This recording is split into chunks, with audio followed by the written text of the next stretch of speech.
Welcome to Easy 3 Sport Production. I'm your host, Suttles, and today we can give my honest initial reaction about this Washington game. Let's get it.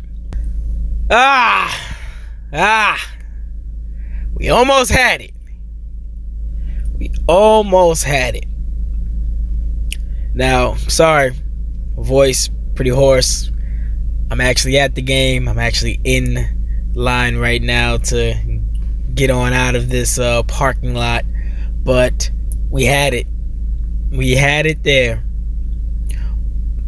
and it all went away. But this game did show me a lot about our team. It exposed a lot about us. So let's get started. The first thing that it exposed, this defense, we highly overrated them. They are not what we thought they were. They are truly not what we thought they were. Last year, they ended up being a top 10 defense. I know they came on later in the season, but coming into Patrick Graham's second year as the defensive coordinator, bringing back majority of those players, you would think that they would have some type of advantage, especially since they had all of the mini camps, the training camp, and everything and things of that nature. You would think that they would come in and they would be a lot better than what they are, and that is simply just not the case. I sat there in the stadium and watched the Washington football team with Taylor Heineke at the helm in his first career start, who could barely throw a spiral. Every one of his throws was like ducks. Just walk up and down the field on us each and every time. Just going up and down. Like, it made absolutely no sense. Taylor Heineke looked like a top 10 quarterback tonight. He truly did. And then let's talk about Terry McLaurin. You come into the game, you know that Terry McLaurin is their main guy. You know that he is the one who's going to get majority of the catches.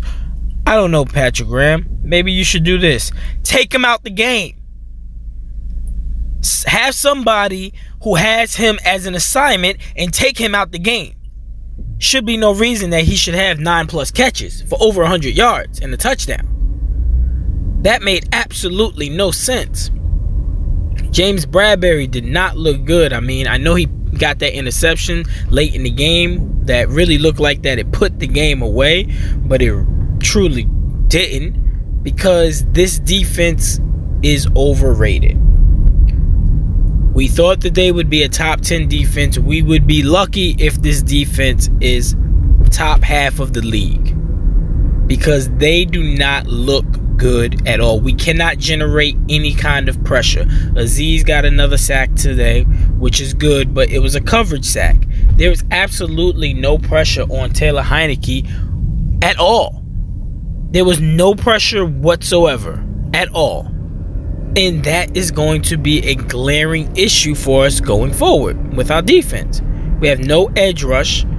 We have absolutely nobody who can set the edge in the run game, because they're just running all over us. This is where we really missed Dalvin Tomlinson.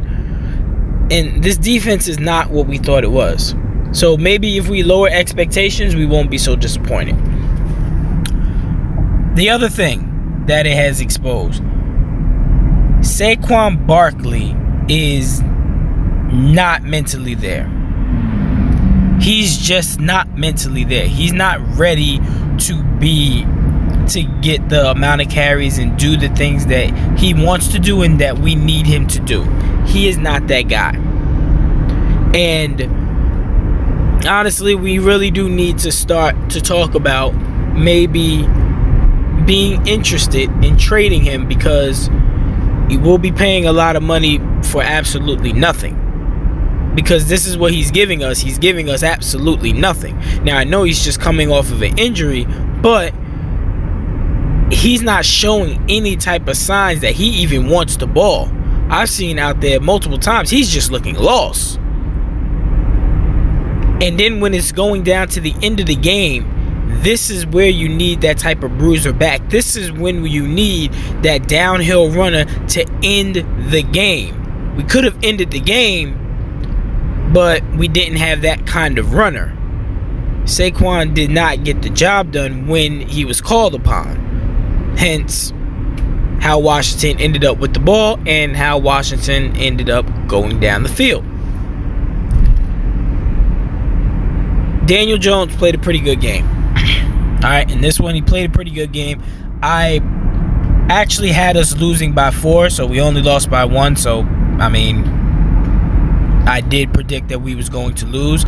Now, I knew Danny was going to have a good game because he's just very comfortable against the Washington football team. I have no idea why, but that's just what he is. He's just very comfortable when he's playing Washington.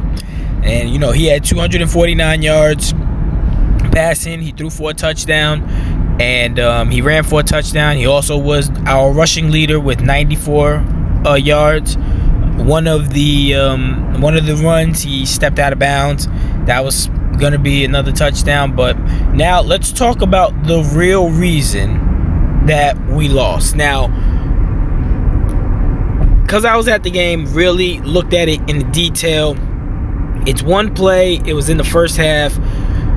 Danny, it was 3rd and 7. All Danny had to do was not take a sack. All he had to do was throw the ball away, and we would have ended up with a 10-point lead because Graham Gano would have went out there, kicked the field goal. We would have been up by double digits in the first quarter, and that would have really changed the game and changed the dynamic of what was going on in the stadium.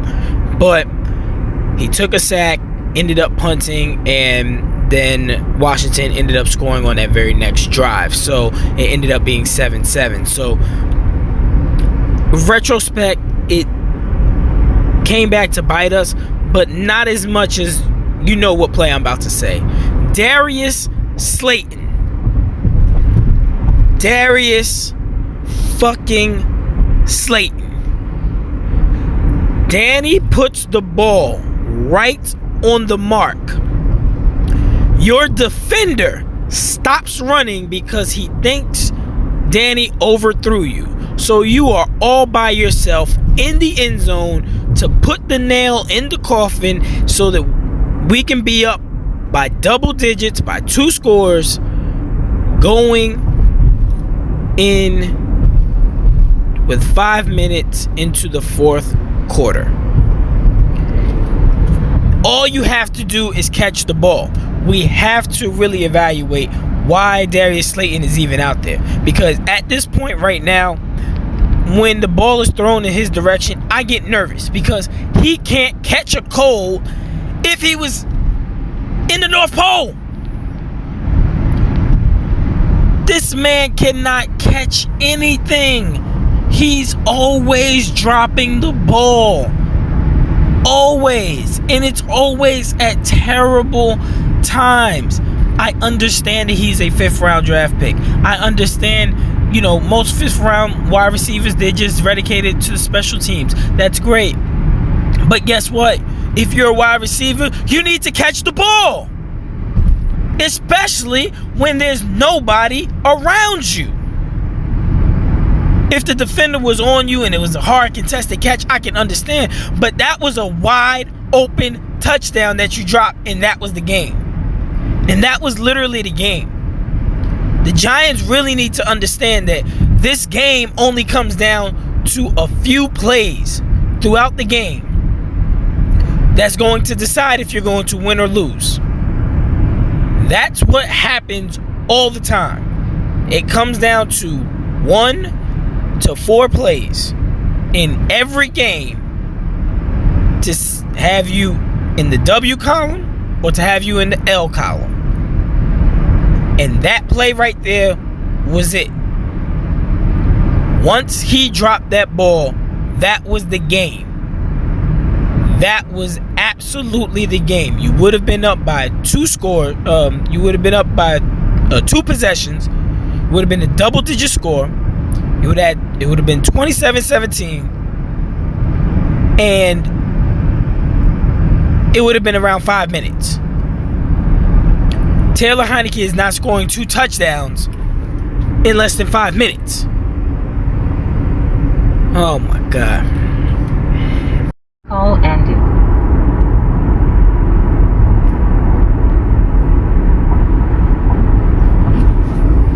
This damn team, man. This damn team. Starting off 0-2 again. Lost to the Washington team. Lost the division game. Now, for the fans, they're really going to start to hit the panic button and, say, oh, what's going on? It's going to happen. It's going to happen. But, at the end of the day, it's still a very long season. It's a very, very long season. But we may be looking at like a 1-5 start again. And that's not good. It's not good, Giants Nation. This was the game that we could have had to really spark us, going into next week against Atlanta and really give us that confidence. Yeah, it just ain't happened out that way. If you made it this far into the video, go ahead and hit that sub button. Make sure you hit that like button so that YouTube can really push this video out. And until next time, I'm out.